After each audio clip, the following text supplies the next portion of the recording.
I got so much motherfucking design on right now. Break it down, bring it back, make it clap. I got 3 old thoughts, new block, where that day. Bitches on my line, and you know. Tepat tanggal 17 Agustus tahun 2022 atau 77 tahun sudah Republik Indonesia telah merdeka dari penjajahan. Ya, proklamasi kemerdekaan Indonesia dilakukan pada hari Jumat pada tanggal 17 Agustus 1945 yang dibacakan langsung oleh Bapak Proklamator Indonesia atau Presiden pertama Indonesia yaitu Insinyur Soekarno. Didampingi oleh Dr. Soekarno Hatta bertempat di sebuah rumah kecil tepatnya di Jalan Pegangsaan Timur 56 Jakarta Pusat. Tanggal tersebut merupakan titik balik dari sejarah kemerdekaan Indonesia yang cukup panjang, di mana sebelumnya penduduk tanah air sempat dijajah selama bertahun-tahun sebelum proklamasi terjadi. Terdapat banyak peristiwa penting yang melatar belakanginya. Jepang kalah dari sekutu. Latar belakang pembacaan teks proklamasi dimulai atas penyerahan Jepang terhadap sekutu, di mana sebelumnya Jepang pada tahun 1944 telah mengumumkan bahwa Hindia Timur yakni Indonesia diperbolehkan merdeka di kemudian hari. Pengumuman tersebut dilakukan karena tentara Jepang sudah semakin terdesak, bahkan kepulauan Saipan juga berhasil direbut dari Jepang. Sehingga selanjutnya pada tahun 1945 dibentuklah BPUPKI, Badan Penyelidik Usaha-Usaha Persiapan Kemerdekaan Indonesia, dan PPKI, Panitia Persiapan Kemerdekaan Indonesia. Tujuan dari pembentukan dua badan tersebut adalah untuk menarik simpati dari rakyat Indonesia agar mau membantu Jepang melawan sekutu.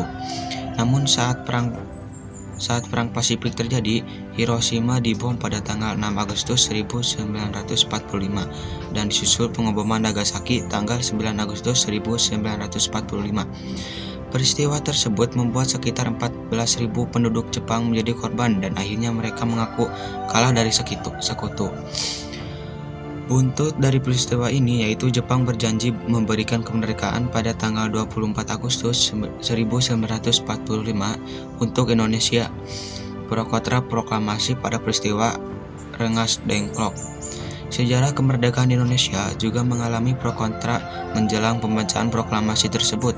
Pro kontra ini terjadi antara golongan muda dan golongan tua, di mana golongan tua merupakan para anggota PKI seperti Soekarno dan Hatta.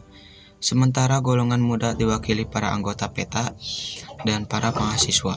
Pro kontra ini terjadi karena golongan muda menganggap bahwa golongan tua terlalu konservatif sebab mereka menghendaki pembacaan proklamasi harus melalui PPKI dan sesuai dengan prosedur yang telah dijanjikan oleh Jepang, yakni pada tanggal 24 Agustus 1945. Di sisi lain, di golongan muda menolak jika proklamasi harus dilaksanakan melalui PPKI. Pasalnya, golongan muda menganggap bahwa PPKI merupakan bentukan Jepang dan mereka menginginkan kemerdekaan dengan kekuatan sendiri. Sultan Syahrir yang termasuk dalam golongan muda merupakan tokoh pertama yang mendesak Soekarno-Hatta untuk segera melakukan proklamasi.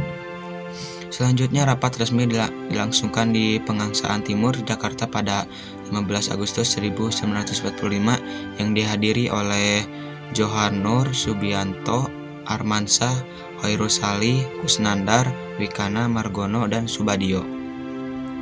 Hasil rapat yang dipimpin oleh Hairul Saleh tersebut memutuskan bahwa kemerdekaan Indonesia tidak harus mengantungkan pada pihak lain dan merupakan hak rakyat.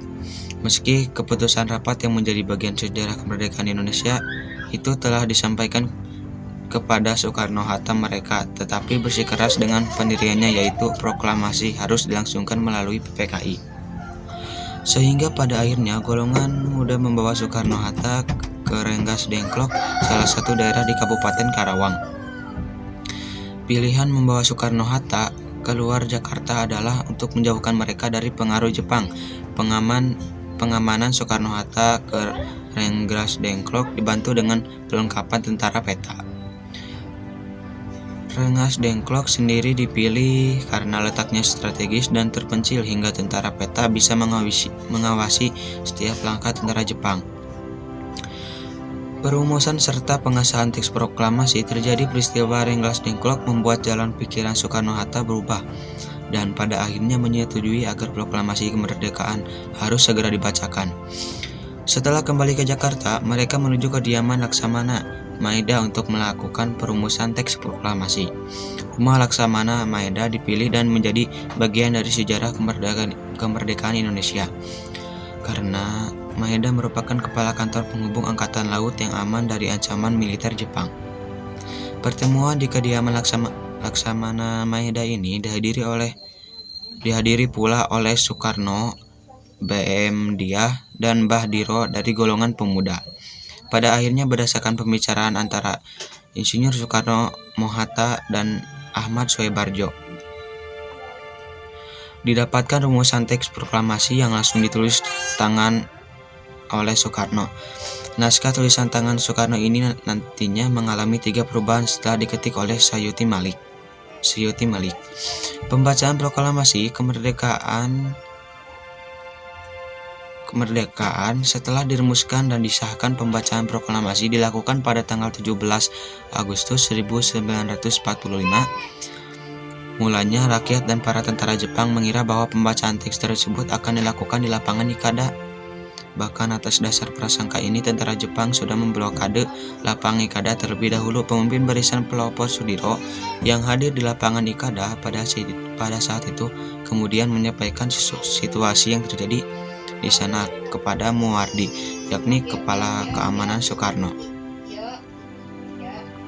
Para pemimpin bangsa dan tokoh pemuda sepakat untuk memproklamasikan kemerdekaan bangsa Indonesia. Proklamasi kemerdekaan Indonesia dilakukan di sebuah rumah yang berlokasi di Jalan Pengangsaan Timur nomor 56 Jakarta Timur pada pukul 10 WIB. Saat itu ia mengetahui bahwa pembacaan proklamasi ternyata akan diikrarkan di kediaman Soekarno, Jalan Pengangsaan Timur 56 Jakarta. Pada saat itu halaman rumah Soekarno telah dipadati oleh masa menjelang detik-detik proklamasi. Semua sibuk mempersiapkan pembacaan teks. Bahkan Fatmawati, istri Soekarno, tengah menjahit bendera dengan tangan yang ukurannya tidak standar. Teks proklamasi naskah Indonesia berikut isi naskah proklamasi kemerdekaan Indonesia. Proklamasi kami, bangsa Indonesia, dengan ini menyatakan kemerdekaan Indonesia.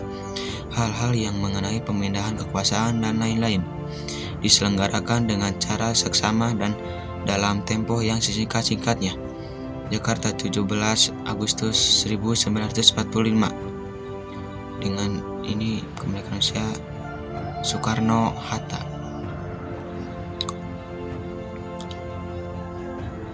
Pengetikan naskah proklamasi. Setelah proklamasi dirumuskan, teks proklamasi diketik di ruangan pengetikan teks proklamasi oleh Sayuti Malik.